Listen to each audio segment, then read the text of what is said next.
సంక్షేమ సంఘం రాష్ట్ర అధ్యక్షులు మరియు రాష్ట్ర వర్కింగ్ ప్రెసిడెంట్ ఆదేశాల మేరకు ఈరోజు రాజన్న సిరిసిల్ల జిల్లా వేములవాడ పట్టణంలో మరి సావిత్రిబాయి పూలే జయంతిని పురస్కరించుకొని ఈరోజు వేములవాడ పట్టణంలో ఘనంగా నిర్వహించుకోవడం జరిగింది. ఇందులో భాగంగా మన ముఖ్య నాయకులు బీసీ నాయకులు అందరూ కలిసి వచ్చినందుకు వారికి కృతజ్ఞతలు తెలియజేసుకుంటూ మరి అణగారిన వర్గాల కోసం మరి ఎనలేని కృషి చేసిన మన సావిత్రిబాయి పూలే మరియు గొప్ప సంఘ సంస్కర్త మరియు మహిళలకు విద్యాభ్యాసంతోనే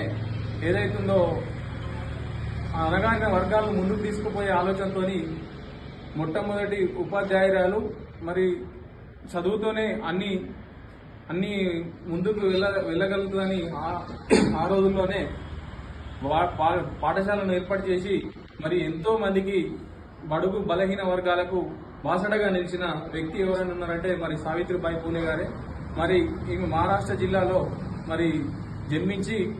మరి జ్యోతిరావు పూలే అయిన తన భర్తతో ఎన్నో సంఘ సంస్కరణలు మరియు మహిళా అభ్యున్నత కోసం సమకాలిక సామాజిక ఆర్థిక స్వేచ్ఛ కోసం మరి ఎన్నో ఎలనేని కృషి చేసిన మరి సావిత్రిబాయి పూలే గారు మరి ఈరోజు బీసీల ఆశాజ్యోతిగా చెప్పక తప్పదు. మరియు ఈరోజు మరి ఈ కార్యక్రమానికి విచ్చేసిన మరి రాష్ట్ర నాయకులకు అందరికీ కృతజ్ఞతలు తెలియజేసుకుంటున్నాను.